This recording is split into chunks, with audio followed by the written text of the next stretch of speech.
Mental conversations. I talked about this in a past video, and this was a question that was asked if I could go deeper into mental conversations and to stop having them with your specific person. I've said before on my videos that I think I'm broken because I don't have a lot of thoughts during the day. I can literally go 8 hours without a single thought. I more than likely have 10 to 15 thoughts a day. If I have 50 thoughts a day, I'm in overwhelm. And to find out that people have 50,000 thoughts a day, that they constantly have an inner dialogue going on in their brain, my new number one question that I'm going to be asking my clients is, what is your internal dialogue like? Is it silent? Do you have, maybe 100, 500 thoughts a day, or are you having like 50,000 plus thoughts a day? We're going to talk about your inner dialogue and your mental conversations. And I'm going to see if I can give you guys some tips and tricks on how to silence them so you can create your dream life. This is Susie, your beautiful millionaire swan queen. Welcome back to the garden, my beautiful duckling. Subscribe, smash the like button, share my video. I will love you forever.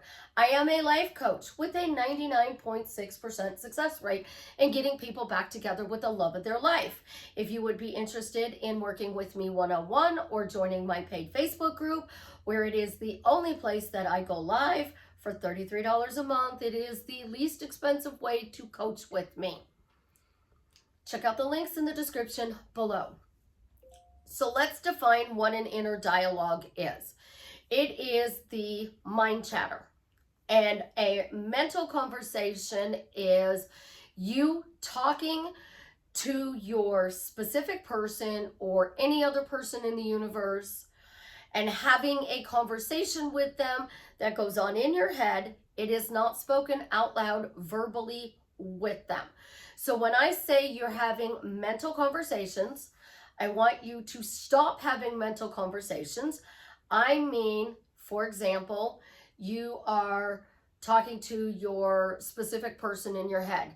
And I'm going to use Savannah for this instance because I do not like to send energy to somebody that you don't want them to feel negative energy.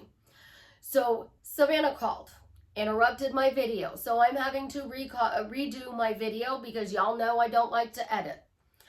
She said the phones weren't working and the call didn't go through. And then she called back a second time, which cut my video off. And she was checking on little man, who is sound asleep over there. So I hang up the phone with Savannah. I'm going back to doing my video.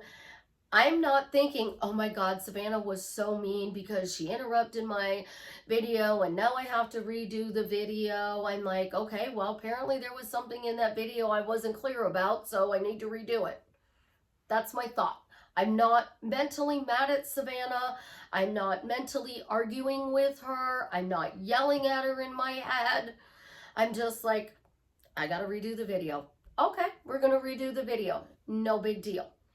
When I think about Jared, I'm not going in my head, you did this and you need to apologize and you did that and I need clarity on this and I don't understand why you're being hot and cold. I'm not doing any of that. I'm in a great mood. I'm making dinner and I'm thinking about him. I'm not like, oh, what's your favorite meal? Well, it's tacos. Oh, I hate tacos. Ugh, I hate tacos. Please don't bring me tacos. It's like Mountain Dew. Don't do tacos and Mountain Dew. What else do you like? I'm not even having those conversations in my head. And that is specifically what I mean about a mental conversation. I don't want you to have a conversation in your head with your specific person, your family, your friends, your boss, your coworkers, anybody. Because if that conversation is not empowering your relationship, it's just creating chaos. So if it's a negative conversation, you're hitting them with Cupid's arrows, which I haven't done this for a while, Cupid's arrows, negative conversation. It goes through, over, under, around, and hits them with that negative energy. When you're having conversations like, oh, Jared, I love you. And then Jared says, I love you too. You are the best thing that ever happened to me. My Paris conversation that I pick on, they're not realistic. They're fantasy conversations. When I teach you guys to say, I am happily married to Jared. Why am I happily married to Jared? Isn't it wonderful I'm happily married to Jared? Oh my gosh, I am so happily married to Jared. I finally married Jared. How cool is that? I have no other thoughts that says anything but that. I'm happily married to Jared. So in my bubble, in my reality, whatever you guys want to call it, I have no other thoughts other than I'm happily married to Jared. So if somebody were to ask me, okay, I'm not quite married yet, they would say, are you married? Yes, happily to Jared. In my reality, I already am. I'm not waiting for the knock on the door. I'm not waiting for a text message. I'm not waiting for a proposal because I already feel I am married. So let's step this out. My thought pattern, I have maybe 10 to 15 thoughts a day. And those 10 to 15 thoughts a day are in regards to things that I'm working on. Is little man going to stay asleep while I finish my video? That's my thought. I'm not thinking about my clients, my family, my friends. I'm not even thinking about all the messages that are being blown up on my phone right now while I'm recording this video. I'm only thinking about this video. I use speech to text because when I read something on a computer screen, I don't hear it in my head.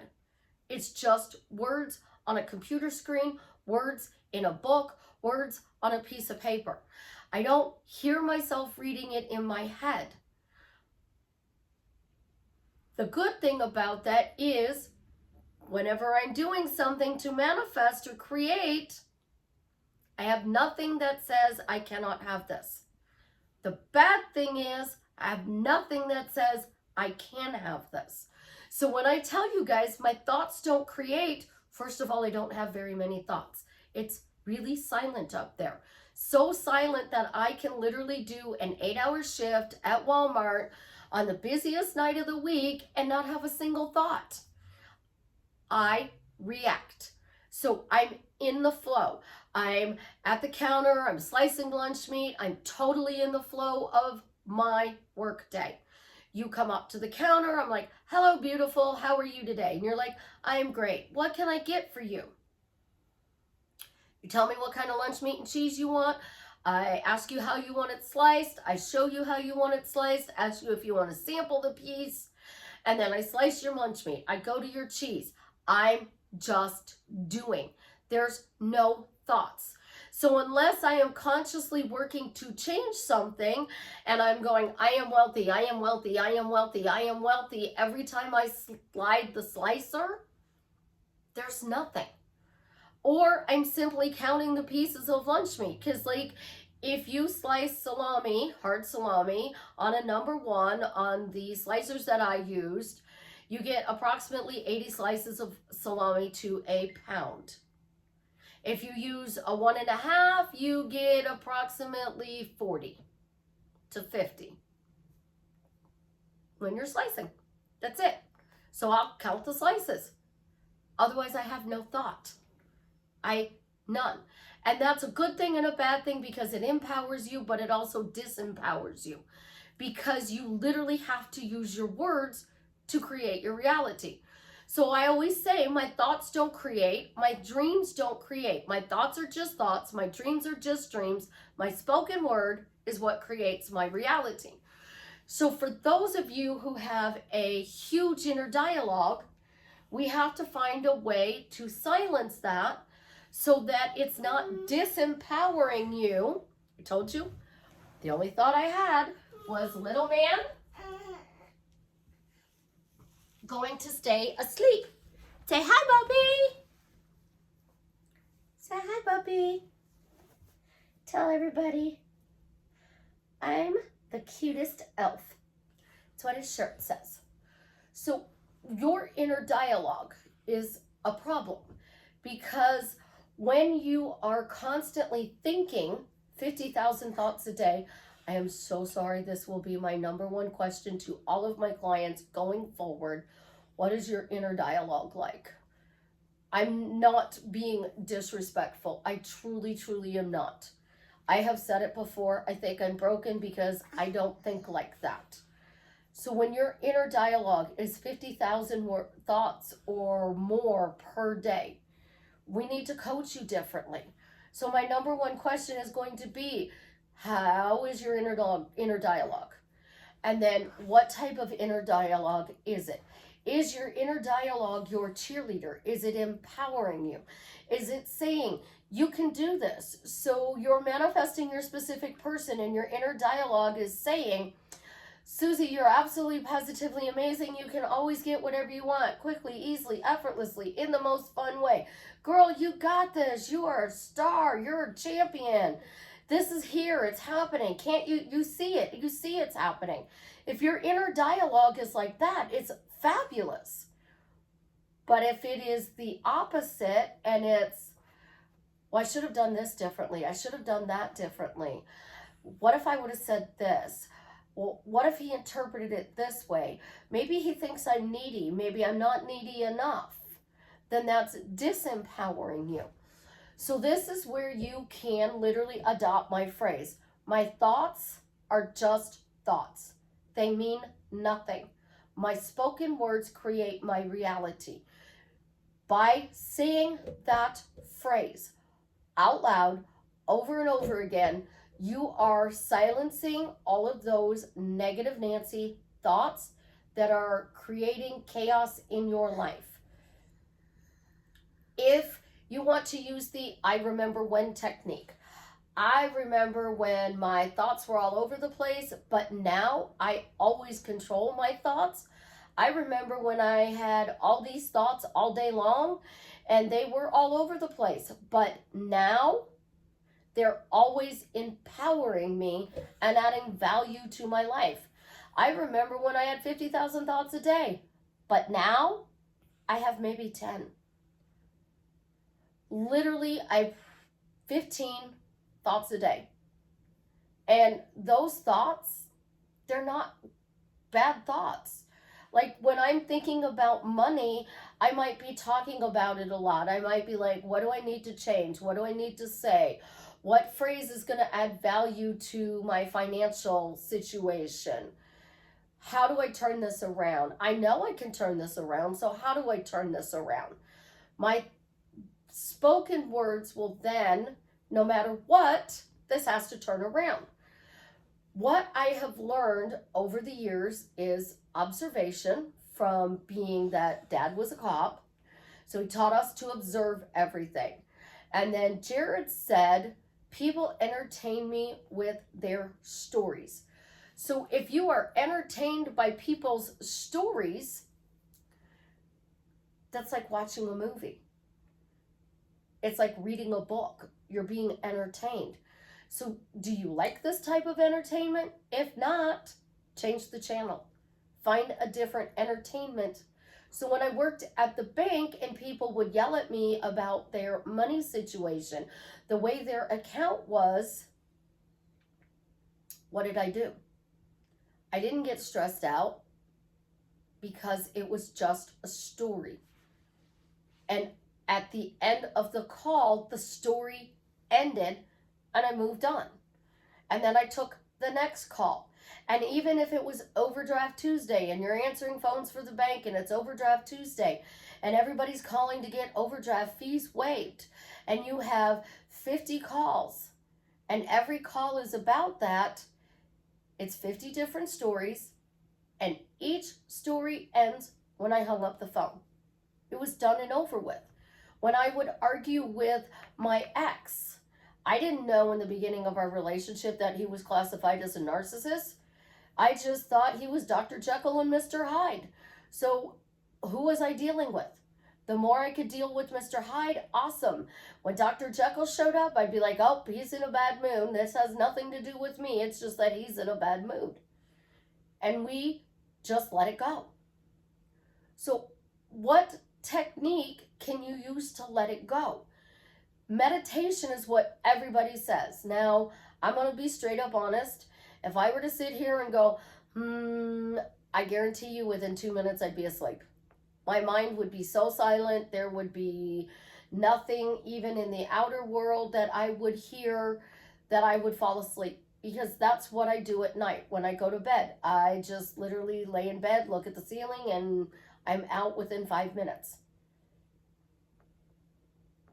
When you are creating your reality, you have to find a way to silence your inner dialogue. Because your inner dialogue is what you're allowing to trigger you, to cause chaos and drama. So a typical inner dialogue: you text your specific person, they didn't answer. All right? Why are they ignoring me?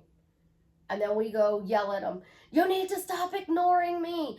This is upsetting to me. You're hot and cold and I can't stand this. Stop freaking ignoring me. That's not empowering your relationship. And all it is doing is upsetting you. And when you are upset, you're sending negative energy to them. So for anybody, I am so sorry that I've never asked this question before. Let's find ways to silence your inner dialogue. I literally dealt with a narcissist for 30 years. And the reason I was able to deal with him is because I didn't have that inner dialogue that was telling me that there was something wrong with the situation. I didn't. So when he would come at me, I would say, stop saying that. Stop saying we're not going to get the check in the mail because it always shows up on the 20th of the month. Stop saying that because you're going to create it. Whatever you're saying, you're creating. And it's why I preach the spoken word creates your reality. Hey, Bubby. When you are literally saying, the words I speak out loud create my reality, and I have no science to back this up, but whatever your ears hear, you create. When your ears hear it, you create it. And if you want to test this and prove it, listen to people in the stores, in restaurants, where you work, who you talk to all day long. What are they saying? Are they saying life is amazing, life is incredible, my relationship is fantastic? Or are they saying, I'm struggling, I'm living from paycheck to paycheck, I paid the bills and I'm broke, my specific person and I are always fighting? That is the quality of their life. And then they're asking questions. Why? Why is this happening to me? Why? What did I do to deserve this? Why do I always get the crap thrown at me? Your stories that you're running in your head. Tell yourself, this is just a bad story and it no longer serves me. I'm going to create with my spoken words. And you need to say that you control your thoughts and words. Because by controlling your thoughts and words, you're going to silence your inner dialogue, which will empower your life. I don't know how to stress it enough. When I set my mind to it and I want to manifest something, no matter what, there is one option. Option one, I get this. And somebody will go, there's other options. Okay, option two, if you have any questions, comments, or concerns, please refer to option one. So option one, I'm manifesting my specific person no matter what. I will marry my specific person. Option number two, if there are any comments, concerns in regards to option number one, refer to option number one where I get it. So you have two choices. This thought is empowering you. This thought is disempowering you. If it's disempowering you, go back to option 1 where it's empowering you. So option 1, my thoughts add value to my life. They enrich my life. They empower me. They help me to create the reality I want. Option 2, any questions, comments, concerns, negative thoughts, whatever, refer to option 1 where I always get what I want and my thoughts help me to get it. Learn to silence your inner dialogue, because by silencing your inner dialogue, you will no longer be arguing with them mentally, having fantasy conversations, or finding reasons why this isn't working. It's why I tell you guys that you can have, do, or be whatever you want, you can have, do, or be. Your words are rejecting it if you don't have it. I love you guys. Have an absolutely positively amazing day. And as always, leave me and Chance a comment and let us know how we are drastically changing your life for the better.